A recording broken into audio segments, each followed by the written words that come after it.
What if Pat White didn't get hurt in the 13-9 game in 2007? What if Deshaun Butler doesn't get hurt in the Final Four? What if? There are so many what if scenarios in the history of West Virginia Mountaineer sports, and we're going to cover them right here on the Bald and Beard Show. Now, the Beard and I did a little over 1 hour show, but I'm going to break it up into two separate shows for you. So stick around and see what if some of these things had come to pass. What is up, and welcome to the next edition of the Bald and Beard Show. I am Couz, the Bald, and with me is the Beard.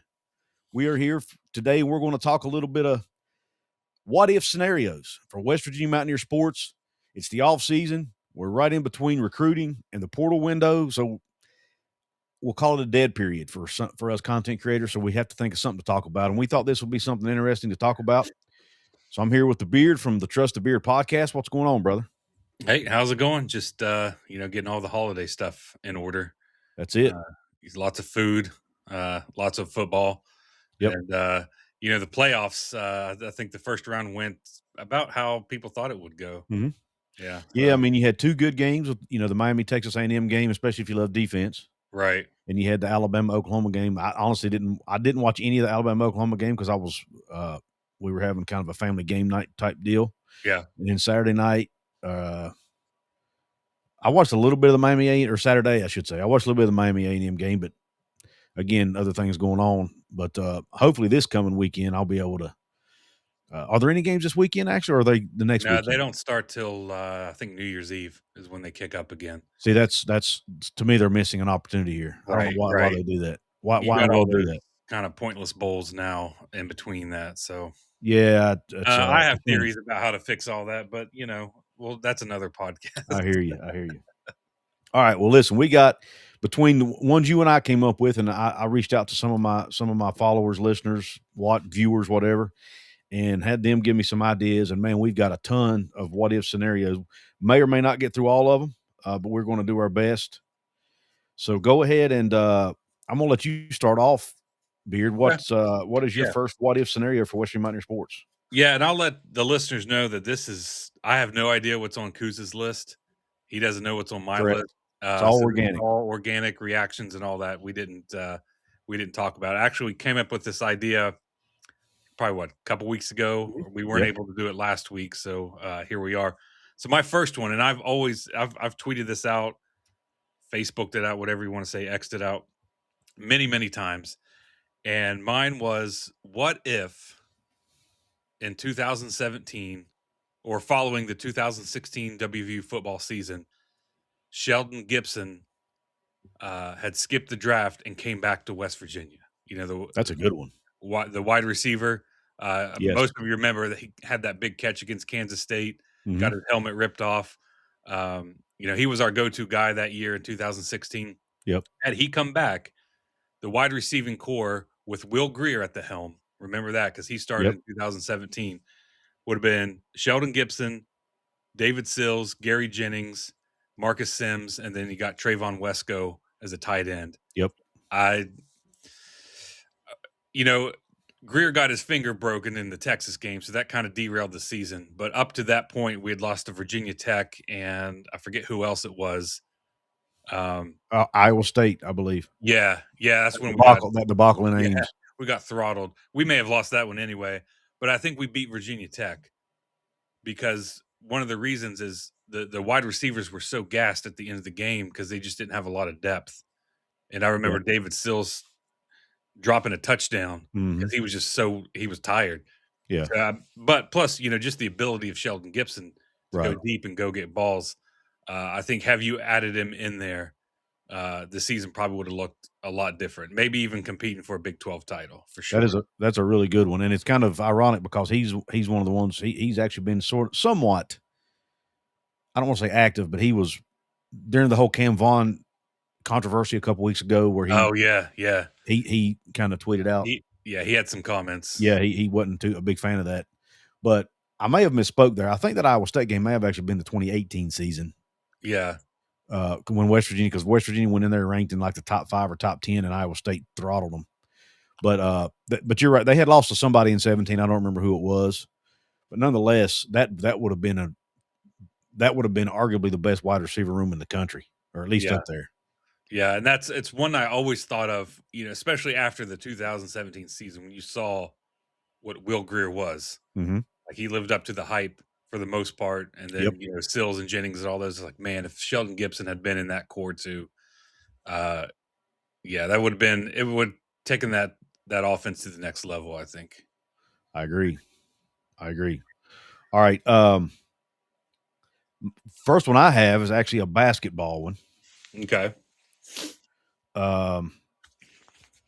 What if Bob Huggins had not gotten his DUI and would have been around for that 2023-2024 roster with Jesse Edwards, Raekwon Battle, and all that, that Kerr Kriisa and that group? Right. Just how good could that team have been? And the funny thing is I've thought about that one before, and while we were trying to, think of different what ifs, I thought of that one. What if he had never got fired? Mm-hmm. All that stuff. And I'm like 50-50 on it because I know that was potentially a talented group, right? They just didn't have the right leader with Josh Eilert, never as an interim. And right. Well, and a ton of the guys transferred out once that happened to Huggins. Like a lot of the guys that were on the roster the previous year left. And that to me, that was kind of the core group. They might not have been the most talented of the group, but they were a huge piece of, and would have been kind of the centerpiece of the team, right? Because they would have known the culture. They could have helped the newer guys. But anyway, then you got stuck with mostly newer guys. Right. It was kind of like this year's football team, right? It was just a bunch of new players thrown together, and it just didn't work. And just to piggyback on that real quick, isn't it kind of crazy you think about the basketball program? So for 4 years now, we've had, or at least 3, we've had a complete roster changeover. So you had the Huggins last team, mm-hmm. and then they all left when he got fired. So then Eilert had to recruit a whole new roster, basically. Yep. Maybe like 2 or 3 guys remained. I don't remember. And then you got DeVries, and then you got a whole new roster changeover. Yep. And then he left. Now you have Hodge, and it was a complete. I mean, we haven't seen the same group of players in 4 years. No. That's ridiculous. But to go back to the what if, what I was saying is I go back and forth because I wonder if that would have been Huggins, like his one last chance to at least get us back to a Sweet 16 or something. Yeah. Or was it just going to be another run of the mill team that, was on the border of the tournament, maybe got knocked out in the first or second round? Because that had kind of been the theme for a little bit. I think the last one was 2020 with McBride in that group, but then we didn't get to play because of COVID, so we never really got to see what that team could do in the tournament. So yeah, I'm 50-50 on that one because I don't know. Part of me is, I was kind of relieved that Huggins had to go, and I hate to say it that way, but it felt like we were in a rut. Well, I think a lot of us felt that way. Yeah, sorry, I didn't mean to over. No, you're good. You're good. I think a lot of us felt that way, but then when we saw the talent he was bringing in, right, we all got excited again. Like, okay, he's going all in on the portal. Because there for a while we were kind of wondering, is he going to accept the new way of doing things? And he went out and told Jake Couz, "Hey man, just go get me some dudes." Right. They went and got some dudes, and a lot of those dudes came because they wanted to play for Bob Huggins. Like Kriisa, for example. Yep. But I'm like you too. When you look at the makeup of that roster, even though there was a ton of talent, would they have fit well together anyway? Like, because it's more than just having talent. The pieces have to fit together. I don't know. Who knows? I'm like you. I'm probably a little more than 50-50. I think they would have at least probably been an NCAA tournament team. Yeah. Would they have been, the best in the Big 12 or whatever, like a lot of people thought? I don't know. But I do think they would have at least been an NCAA tournament team. Yeah. And that's, that again, that's the what if. Like, would that been his last real push to have a great team in the Sweet 16 or something? So my next one, this is obviously a big one. It kind of hinges off 13-9. the Pitt game. I mean, what if Rich Rod didn't leave? Yep. That's I mean, one I had on my list too. So that's yeah. probably number one on for every Mountaineer fan. Yeah. I know we got him back, but what if he didn't leave in the first place? And you still had Pat White back. Would Slayton have left? You have Noel Devine. I think Raynaud was a senior that year, so you wouldn't have him. But you just keep the train running, right? You would think so. Yeah, and let's not forget, he was recruiting Terrell Pryor very hard. Terrell Pryor might have came to West Virginia. I think you would have. Yeah. I think it would have, even though West Virginia lost the 13-9 game and didn't get to where they ultimately wanted to go. West Virginia was on the national spotlight enough to where it was going to help recruiting. Yeah, and I think Rich Rod could have kept the momentum going, even despite that one loss. And who knows, maybe they could have gotten back to being in that position again in the next year, like you said, with Pat White, Noel Devine. And you could even take it a couple steps further. I know it'd be a few seasons down the road, but would you have got Gino and Tavon Austin? Gino maybe not. He's he was athletic, but he's not your prototypical Rich Rod but Tavon Austin certainly is. I mean, correct. You saw what he did against Oklahoma when he played running back. But yeah, again, that's a few seasons down the road. But I think most people, had he not left, you're still playing in the Fiesta Bowl, right? Yep. Do we win that? I mean, there was a lot of emotion because he'd left, and it was us against the world with Bill Stewart, and so they felt like they had something to play for. And maybe they still would have felt that way, given that they lost to Pitt. That we got to redeem ourselves. So who knows? Yep.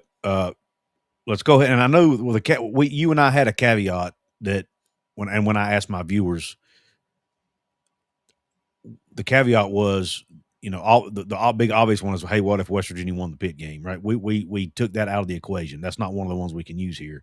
But anything that happened in that game is on the table. Right. Right. Okay. So, and I had a couple of those, but first I want to piggyback on what you said, because I also have this on the list. You mentioned Coach Stu. Okay. Rich Rod still leaves. Stu comes in. What if he's not fired after year 3? Yeah. I don't know. I have my thoughts on that too. That's probably a whole other podcast as well. I don't know. I don't know if he would have been able to handle the Big 12, because as much firepower as we had with the Holgorsen offense, and that's kind of where the Big 12 was at that time. That air raid, not really playing defense, that was like the pinnacle. That 2012 year. I don't know if he would have been able to handle that, because I personally think that we got the 9 wins we had with him because the Big East was a little bit watered down at that time. And there's still some good teams, don't get me wrong, but you think of like Baylor and Texas and Oklahoma. Yep. I mean, those are regular season games. I don't know if he would have been able to handle it. I tend to agree, and the main reason I say that is because their offense struggled under Stewart. I mean, even look at that 2018 with Pat White and with Noel Devine. They still won. They won 9 games, but they should have won 10 or 11 games that year. We got. I remember that opening game against ECU. Yes. Oh, that was awful. That was awful. And then Colorado, we kind of botched that one at the end. Yeah, I mean, they didn't execute well. I was not a huge fan of the play calling under offensive coordinator Jeff Mullen at the time. I think it was his very first OC job, if I'm not mistaken. And I felt like I don't know that Coach Stewart. I don't want to say Coach Stewart was in over his head, but I think some of his staff was. Yeah, I'm not sure he made the right staffing decisions. Now, had he had different staff, different coordinators, and those types of things going into the Big 12, maybe. But I'm with you. I think. I remember thinking that, I didn't think he was the coach to lead us into the Big 12 either at the time. Right. Well, and God rest his soul. He was an awesome guy. Yeah. And did, that Fiesta Bowl victory will go down as one of the greatest moments of all time. The speech he gave, the whole deal. And he deserves to be honored by Mountaineer Nation and the program and everything. But, just to be realistic, I felt like they needed somebody else. Now, was Dan Holgerson the right fit? I don't know, but I do think that hiring somebody. I didn't agree with the way they did it. Yeah, but I do think a change was probably the right decision. Yeah, and that actually kind of goes with a third one I had here was about the Stu hire. Mhm. Look, again, let's assume that Rodriguez leaves and we win the Fiesta Bowl with Stu, but what if the administration had done a thorough, you know, uh, coaching search, like something like we see now with what Ren Baker's been doing. Now, Mhm. I understand that was, 17, 18 years ago. So the technology and the data and all that stuff is different now.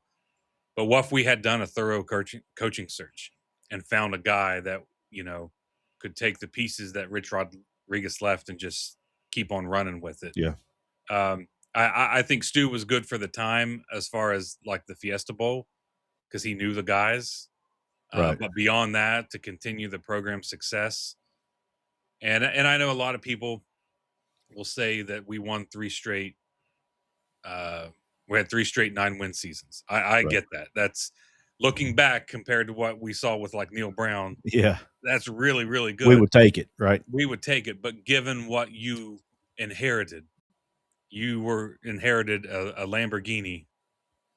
And I always make this joke. I was like, he inherited a Lamborghini, but somehow turned it into like a Ford Taurus. Like that offense just it sputtered at times. Yeah. And I will say in Stu's defense, though, all the guys that made that offense work on the coaching staff left with Rich Rod. Correct. Like Calvin McGee and all those guys, had they stuck around at WVU and worked with Stu, that might be different. Mhm.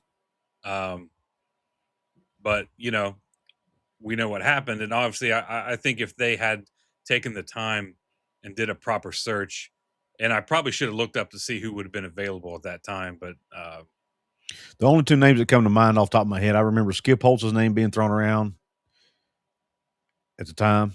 yeah, I think he was at East Carolina maybe at that time. Yeah. And I remember, oh, shoot, I can see his face. He coached at Cincinnati for a while. Butch Jones, Oh, yeah. I think was his name. Yeah. I remember his name being thrown around. And I think Doc Holliday's name may have been thrown around a little bit too. Yeah. Doc Holliday wouldn't have been a bad one. I don't think he's a good recruiter and things like that. I think they ran him out at Marshall, but when he was there, which was dumb in my opinion. Right. I mean, Huff ended up doing fine, but I didn't agree with getting rid of Holiday. Was winning there. I never understood the whole deal there, but anyway, it is what it is. Yeah. So that was my third one. If they just done a proper search, what could have been with the stuff that was left over, when Rich Rod left. Yep. Well, I've got one. Sticking with the 13, there's a lot related to this 13. I figure that's kind of what if Pat White had not gotten injured in that game? Yeah. And let's go ahead and bolt on. What if Major Harris doesn't get injured in the Notre Dame game in 1988? Yeah, that one. Put those two together. Does West Virginia have a national championship? If either of those, titles, right? One of those don't happen. Well, I went back. I'll start with the 88. I went back because I was 6 years old then, so I don't really remember it. I was about 8, so I don't either. Yeah, I mean, I remember Major Harris being on like football programs. I think I went to a couple games as a kid. Like I kind of have vague memories of it. Obviously, I knew who he was and things like that, but I don't ever remember the game. So I went back. This is probably over the summer or something, and I watched it. And honestly, by the time he got hurt, I want to say that Notre Dame, I mean, from the time we started to when Major got hurt, Notre Dame was clearly the better team. I think they had dominated us quite a bit. I don't remember the score when he got hurt. I really don't know if it would have made much of a difference. Okay. They just looked like the better team. I was under the impression that Major got hurt early in the game. I think it was early. I mean, it may have been like early second quarter. But what I Okay. mean is, like, up to that point, Gotcha. like, Notre Dame already looked like the better team. Now, who knows? Second half, you come back out, you make adjustments. Mhm. That's possible. Obviously, Major Harris was a dangerous player for defenses. But just projecting from what I saw at that time, it kind of looked like Notre Dame was obviously the better team. But you never know. Um, I'll let you take the other one, or if you want to comment on that. Well, I'll comment on that one because the only thing I have to go by, because I haven't went back and watched it, and there's grain of salt. Let's say take these comments with a grain of salt, and I'll explain why in a minute. But I had Eugene Napoleon on my show a couple times, and he's talked about how he feels like they win that game because Major was the best player on the field, and nobody was going to stop him. And he claims that he had a conversation with Tony Rice, who was the quarterback at Notre Dame at the time, years later, and that Tony even admitted that. Says, hey, Major, don't get hurt. Y'all probably win that game, right? Okay. But here's the grain of salt I want to throw. And I don't mean I love Eugene. He's one of the most honest guys you'll ever meet in your life. He does a great job co-hosting the his own pod show called Napoleon's Corner, which I'll shout out. And then he also which is on his own YouTube channel, Napoleon's Corner. Yeah. And then he co-hosts the Walkthrough Game Day show with Skylar Callahan. Yeah, they do a good job. They do awesome. And Eugene's a super nice guy. I consider him a friend of the show. But he's going to be biased because he was on that team. Okay. Right. Yeah. So, and Tony Rice might have just been obliging and saying, yeah, I don't know. It's easy to say when you won the game. But because I haven't watched the game, I don't really Right. have it. It's hard for me to give an opinion based on because I don't remember it. I do know I'm pretty sure I watched it with my dad, but I don't remember it. I'm just too long ago for me, almost 40 years ago. Right. Yeah. So I don't really have an opinion on it because again, but I'm just going by what Eugene told me. Right. He claims that he feels like they win the game. Had that not happened, then he says that Tony Rice admitted the same thing. So take that for what it's worth.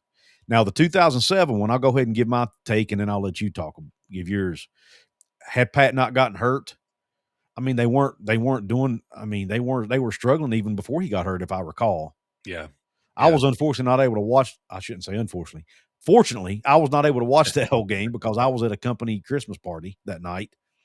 And I kept making trips up to the hotel room. It was at a hotel, and I kept making trips up to the room to catch the score, maybe watch a few minutes of it, and then I'd head back down to the party. And I just remember every time I went up there thinking, oh, my God, this is not looking good. And you could see the body language on the players' faces on the sidelines, and I just remember that you just had that feeling this is not our night, even before the game was over. So I'm not sure it mattered. I just think that night, for whatever reason, there was something in the air. Pitt was playing above their record. Mm-hmm. West Virginia was playing down to Pitt's record. I just don't think West Virginia would have won the game. But what do you think? Yeah, I'm kind of in that same camp because I think he got hurt in like the third quarter, maybe. It was later in the game. The only thing I can think of is if he doesn't get hurt, maybe there's one play where you just have that Pat White magic. Yeah. And he springs free. Right. I mean, that's always a possibility. That's always on the table when he's on the field. But like you said, up to that point, we weren't doing anything. Yeah.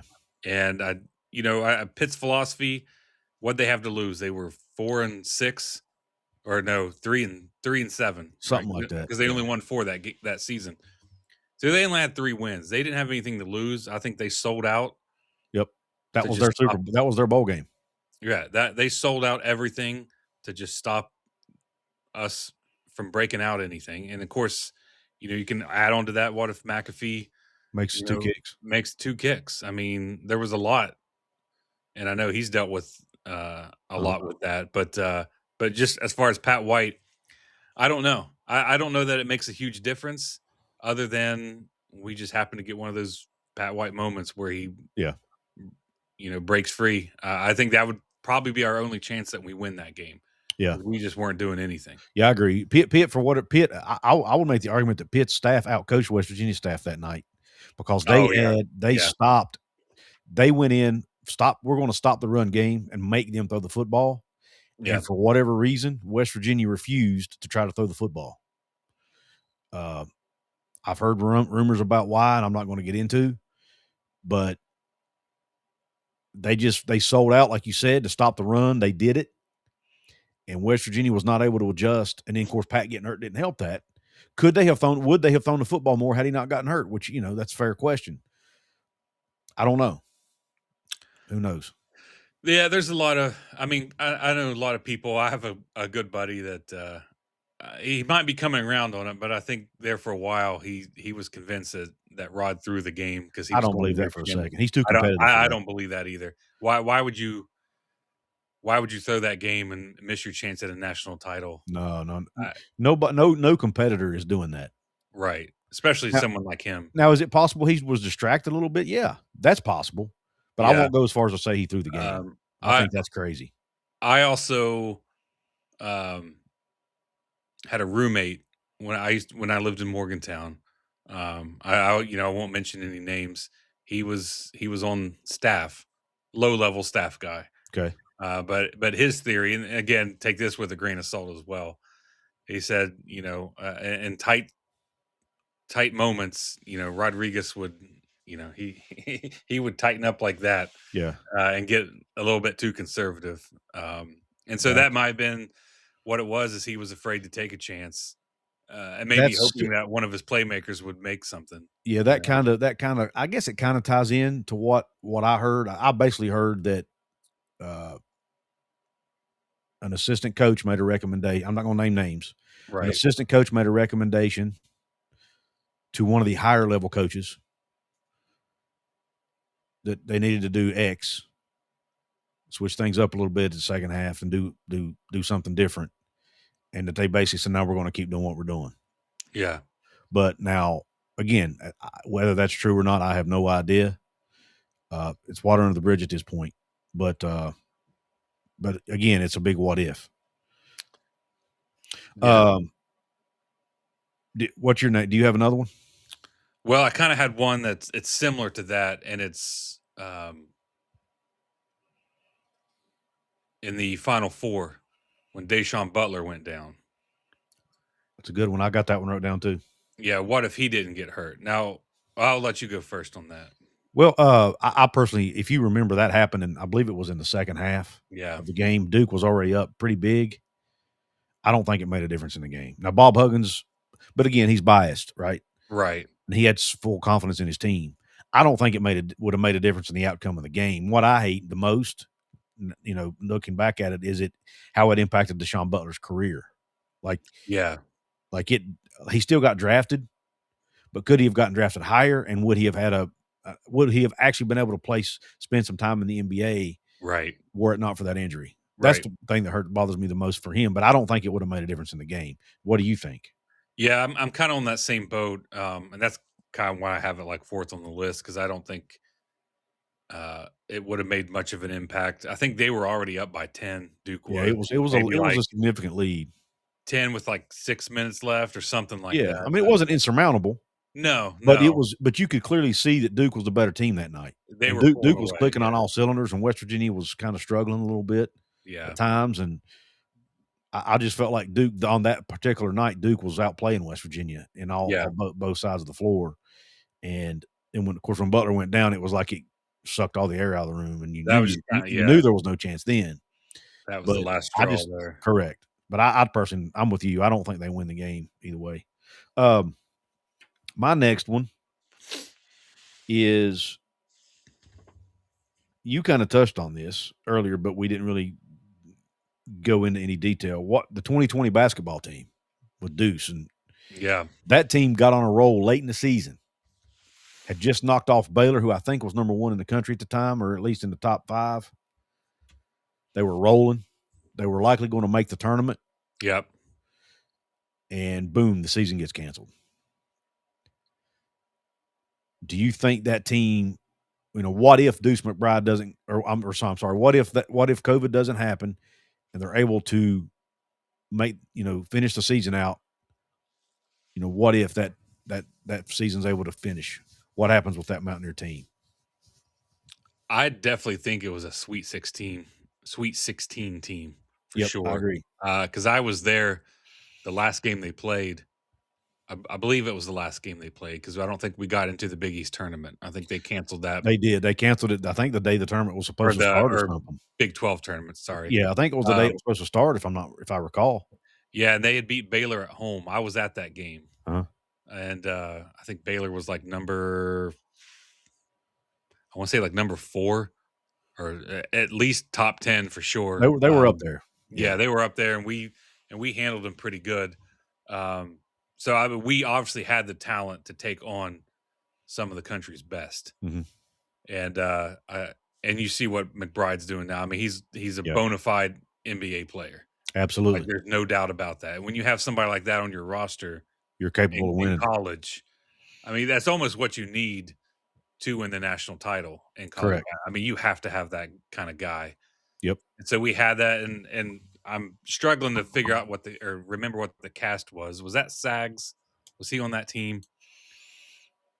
I don't remember either. I was thinking I was having the same struggles. I want to say that he was. Derek Culver comes to mind, but I don't remember if they were there yet or not. I should probably look it up and see. Honestly, Yeah, I'm doing it right now. And then we might be able to figure it out. But while you're looking up that, I definitely think it's that was the 2019-2020 team, right? Yeah, because it was March 2020 was our last game. Okay. But I definitely think we had the talent. Jalen Bridges, Derek Culver, Jermaine Haley, Chase Harler, Brandon Napper, Emmett Matthews, Miles McBride, Jordan McCabe, Sean McNeil, Gabe Osaboyan, Logan Rout, Taz Sherman, Oscar Sheboy. Sheboy, that's who it was. I knew there was one of the big guys, and he ended up going to Kentucky, right? Yeah, that would have been his. Was that the year he left for Kentucky, or the year? I think he went the next year. Yeah, that was his freshman year, right? His true freshman year. Yeah. Dude, what a roster that was. Yeah. Because Taz Sherman went on to have a great career at West Virginia. Yeah. He was Gabe. I mean, he was that glue guy that you needed. Sean McNeil was a great shooter. Yeah. Of course, you have McBride, who's, he was your NBA star. Yeah, and McCabe was your backup point guard. Culver could put anything. Yep. He could get anything down under the basket. I mean, he was tough. And then you pair him with Sheboy. Yeah, that was a tough roster. That was probably one of the better ones we've had in a while. Wow. Yeah. So I definitely think that is a Sweet 16 team for sure. Yeah, I agree. Totally agree with you, man. I can't say more than that, but I definitely think at least a Sweet 16 roster for sure. What might have been, man. Yeah, I know. Yeah. All right, let me go ahead and do you have any more? I think is it your turn? I don't remember, but I got one here. Let's go more recent. What if Garrett Greene had gotten to play a year for had gotten to play in a Rich Rodriguez offense? I think we've thought about that a lot. We have, as West Virginia fans. I wouldn't say, Pat White 2.0 because that's you can't. But in other ways, he could have been more dangerous because he can throw the ball. I think Garrett Greene's a better passer than probably Pat White, while Pat White is just a overall better athlete. So given the offense now with Rodriguez, it's evolved since his days at WVU, right? He uses the tight end. We saw this year we passed a lot more than I thought we would because we had to. Yeah, because the O-line was.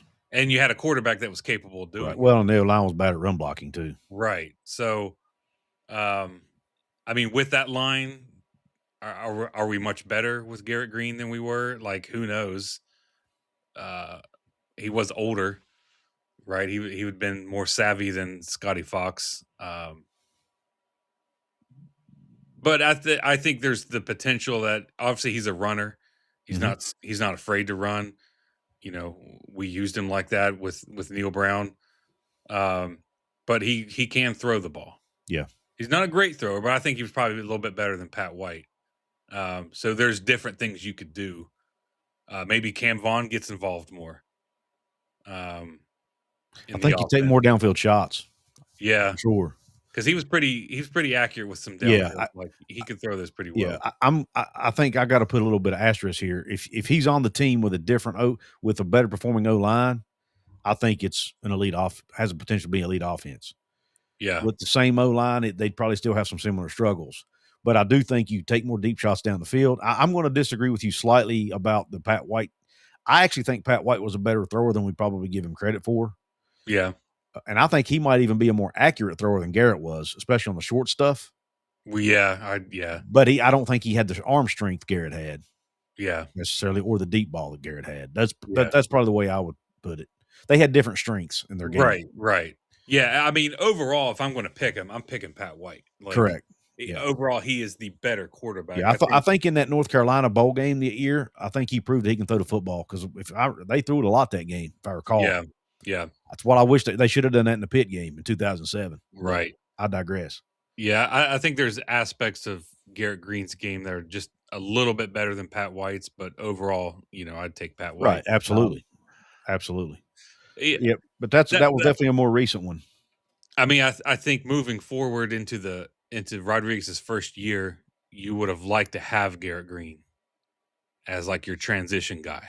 Correct. Maybe we beat Ohio then.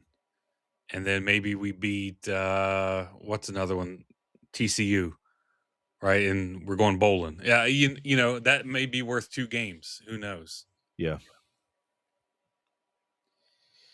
Yep, I'm with you. One of mine I have is what if what was this 2018 we're playing Oklahoma. What if Marcus Sims doesn't get called for the block out of bounds on was it a return? I believe it was a kick return. It was a kick return or a long play from scrimmage. I can't remember, but nonetheless, West Virginia would have had the ball, if I recall, in the red zone. And we were already up at that point, I think. Yeah, and would likely have scored because they were scoring at will. Both teams were scoring at will. Yeah. And they would have went up. I don't remember the score, but yeah, definitely. I mean, remember, the West Virginia lost that game by 3 anyway. Yeah. So a touchdown likely wins it. And I haven't seen that called since. I've never seen it called ever even before or after blocking out of bounds. I'm like, and you can ask any mountaineer. I mean, I'm talking NFL, college, all levels. I've never seen a blocking out of bounds call, and it just makes you wonder. I don't ever want to call out refs for saying they're fixing the game or something like that, but were you looking for something? Were you looking for something to call because West Virginia was going to steal it? Well, I hate to, and I hate to go down this road because again, obviously I can't name names because I don't know who the referees were, but now that gambling is so prevalent in sports, man, you can't help but think those things. Why would they make that call right at that moment in that game when it's never been called before? Right. It's hard not to question it because of that. And two, it's just another one of those moments that make me sometimes sit back and go, man, is West Virginia athletics cursed? Right.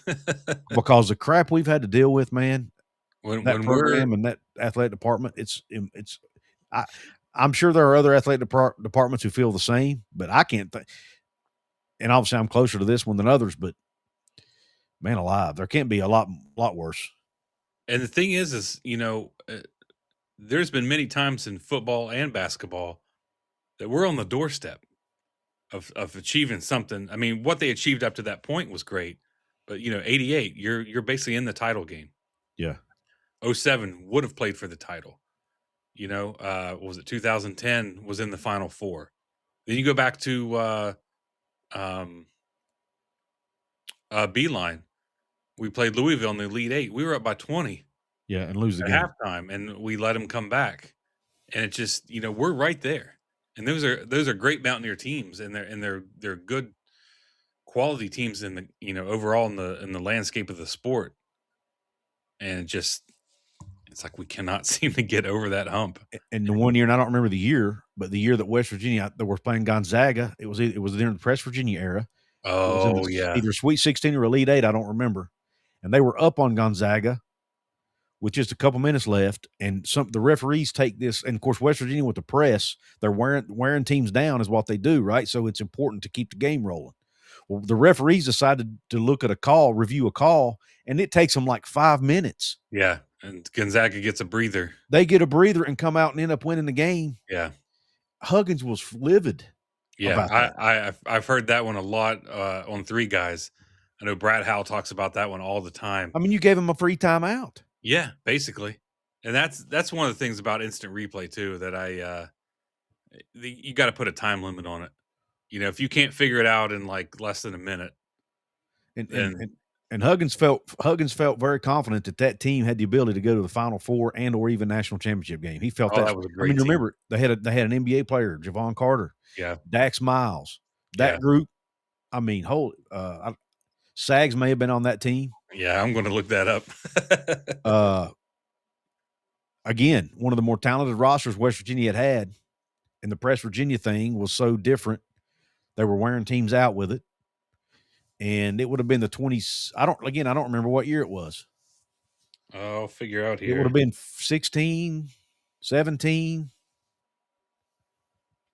maybe even 15. I can't remember. The 16-17 team. Okay. We lost 61-58. We were 28-9 that year. Gonzaga was 35-1. Was it the Elite Eight or the Sweet 16 that it happened? It was a Sweet 16. Okay. Because I think the only Elite Eight we've been to, other than the Huggins Final Four, was the Beeline one. Okay. We lost to. So, Sweet 16. Gonzaga was a 1 seed. We were a 4 seed. Nate Adrian, Elijah Macon, Issa Ahmad, Javon Carter, Dax Miles, Kanate, Phillip. I can't think of his first name. Tariq Phillip, Bolden, Logan Rout, Chase Harler. I mean, yeah, that was one of the better teams he's had. Yep. There's a lot of talent there. And so, yeah, that's a good one. It's one I hadn't thought of, I've thought of it before, but had they not taken as much time or whatever, I mean, that's the stuff that annoys me as a Mountaineer fan. You know, I mean, we have, like we were talking about, we have those teams, but they just can't get over the hump. And a lot of times I wonder if that's the difference in recruiting high-level players. You know, that's that margin right there is where they take you over the top when you're in those moments. Yep. Real quick, I forgot to do this earlier. Go ahead and shout out your show and let everybody know where to find you. Oh, yeah. So it's the Trust the Beard podcast. Obviously, I'm on YouTube. You can find it on Apple Podcast, iHeartRadio, and Spotify. And then follow me on social media. It's at Earbeard. That's EERBEARD. I'm on X, Facebook, and Instagram. I also do Beardology on X. Do a lot of numbers. I have my own college football ratings. I'm taking it in the teeth right now with my bowl picks, but that's all right because a lot of the players leave and it's hard to account for. It throws everything out the window. Right. I did pick Alabama to win, so I got that one. I did have Texas A&M, so I lost that one. I would have, in my own personal opinion, picked Oregon and Ole Miss, but I was just going by my numbers, my ranking system, and they did have JMU and Tulane higher, but you know, that's all right. I put a little bit of money on it, but not much, just $1, just in case I did lose. There you go.